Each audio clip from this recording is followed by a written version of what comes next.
తప్పిపోయిన మహిళను చేరదీయడం సంతోషదాయకమని Nalgonda one town CI Emireddy Rajasekhar Reddy అన్నారు. చేరదీసిన మహిళకు ఎలాంటి ఇబ్బందులు తలెత్తకుండా జాగ్రత్తగా చూసుకోవడంతో పాటు ఆమె కుటుంబ సభ్యులకు అప్పగించడం అభినందనీయమని అన్నారు. పశ్చిమ బెంగాల్ రాష్ట్రానికి చెందిన మమత ఈ నెల 22న ఆంధ్రప్రదేశ్ రాష్ట్రంలోని అన్నవరం వెళ్తూ మార్గమధ్యంలోని నల్గొండ రైల్వే స్టేషన్లో దిగి ఒంటరిగా ఉండడాన్ని గుర్తించిన సేవాభారతి వాలంటీర్ భీమనపల్లి శ్రీకాంత్ విషయాన్ని మహిళా శిశు సంక్షేమ శాఖ అధికారులకు చేరవేశారు. జిల్లా సంక్షేమాధికారి కెవి కృష్ణవేణి ఆదేశాల మేరకు ఆ మహిళకు నల్గొండ మండలం చందనపల్లి గ్రామంలోని శ్రీ సేవా చారిటబుల్ ట్రస్ట్ వృద్ధాశ్రమంలో ఆశ్రయం కల్పించారు. ఆమెతో మాట్లాడి ఆమె కుటుంబ సభ్యుల వివరాలను సేకరించి తప్పిపోయిన మహిళ సమాచారాన్ని కుటుంబ సభ్యులకు చేరవేశారు. పశ్చిమ బెంగాల్ రాష్ట్రం నుండి ఆమె కుటుంబ సభ్యులు శుక్రవారం నల్గొండ జిల్లా కేంద్రానికి రావడంతో one town CI Rajasekhar Reddy సమక్షంలో మమతను ఆమె కుటుంబ సభ్యులకు అప్పగించారు.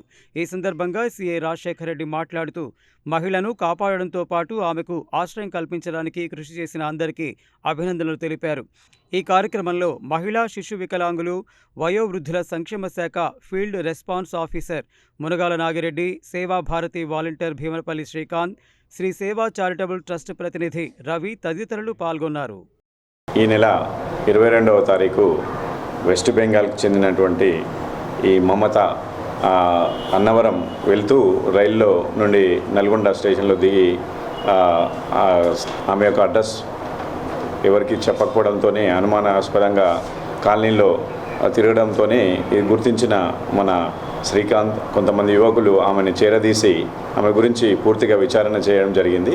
దానిలో భాగంగా వెంటనే ఈమెకు సంబంధించిన సమాచారాన్ని సేకరించడానికి మన మహిళా శిశు వికలాంగుల మరియు శ్రీ సేవ చారిటబుల్ ట్రస్ట్ నుంచి వెంటనే పూర్తి సమాచారం సేకరించి ఆశ్రయం కల్పించడం జరిగింది. ఈమె పూర్తి వివరాలు సేకరించిన తర్వాత ఈరోజు వారి యొక్క కుటుంబ సభ్యులకు ఈమెని హ్యాండ్ ఓవర్ చేయడం జరుగుతుంది.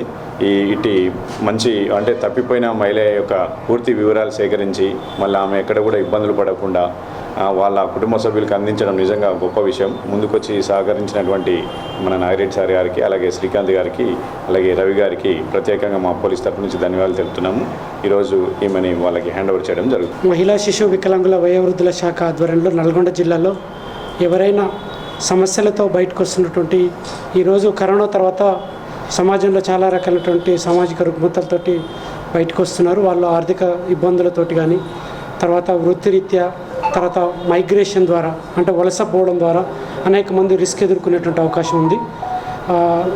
అదృష్టవశాత్తు తను నల్గొండ రైల్వే స్టేషన్లో తిరిగి ఒంటరిగా కూర్చొని బాధపడుతూ ఉంటే మన సేవాభారతి కార్యకర్తలు గుర్తించి మనకి ఫోన్ చేసి సమాచారం అందించడంతో వెంటనే ఆ వివరాలు కనుక్కొని మనకు సంబంధించినటువంటి వృద్ధాశ్రమం శ్రీ సేవ చారిటబుల్ ట్రస్ట్ వాళ్ళని రిక్వెస్ట్ చేసి ఒక లెటర్ రాసి వాళ్ళని ఈమెకు వాళ్ళ బంధువులు వచ్చి ఇంతవరకు ఆమెకు ఆశ్రయం కల్పించాల్సిందిగా కోరడంతో వారం రోజుల నుంచి వాళ్ళ బంధువుల కోసం వెతికి ఈరోజు వాళ్ళు వస్తే వాళ్ళ దగ్గరికి హ్యాండ్ ఓవర్ చేసి పంపేయడం జరుగుతుంది. దీంట్లో భాగంగా ఇదంతా కలెక్టివ్ వర్క్. ఏ ఒక్కళ్ళు మేము చేసాం గొప్ప అని చెప్తుంది కాదు. ఇది అందరూ సమిష్టి కృషి. పోలీస్ శాఖ కానీ, తర్వాత వాలంటీర్స్ కానీ, వృద్ధాశ్రమం కానీ అందరూ సమన్వయం చేసుకొని ఈరోజు ఆ మహిళను తిరిగి జాగ్రత్తగా వాళ్ళ యొక్క కుటుంబ సభ్యులకు అప్పగించడం జరుగుతుంది. కాబట్టి ప్రతి ఒక్కరికి ధన్యవాదాలు తెలియజేస్తూ ప్రతిరోజు కూడా అనేక మంది మతిస్థిమితం కోల్పోయో ఇట్లా రకరకాలుగా రోడ్ల మీద సంచరిస్తూ ఇట్లా తిరుగుతుంటారు.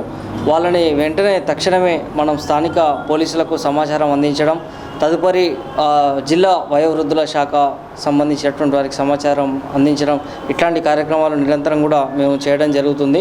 అందులో భాగంగానే రీసెంట్గా ఒక వారం క్రితం ఆ తల్లి మన శ్రీనగర్ బస్తీలో ఇట్లా సంచరిస్తుంటే వెంటనే ఆమె గురించి నల్గొండ స్థానిక వన్ టౌన్ పోలీస్ స్టేషన్కి తీసుకెళ్ళి ఆమె గురించి ఇట్లా చెప్పగానే వెంటనే పోలీసులు స్పందించి, అదేవిధంగా వయోవృద్ధుల శాఖ వాళ్ళు, జిల్లా శిశు సంక్షేమ శాఖ వాళ్ళు స్పందించి ఆమెని వృద్ధాశ్రమంలో ఇన్ని రోజులు భద్రపరిచి తర్వాత అక్కడ ఉన్నటువంటి వెస్ట్ బెంగాల్ సంబంధించిన మాతాగామని గుర్తించి అక్కడి నుంచి వెళ్ళి వాళ్ళ కుటుంబ సభ్యులు ఇక్కడ రప్పించడం జరిగింది. ఇక్కడ స్థానిక పోలీసులు మాకు గౌరవ సిఐ గారు ఎంతగానో సహకరించడం జరిగింది.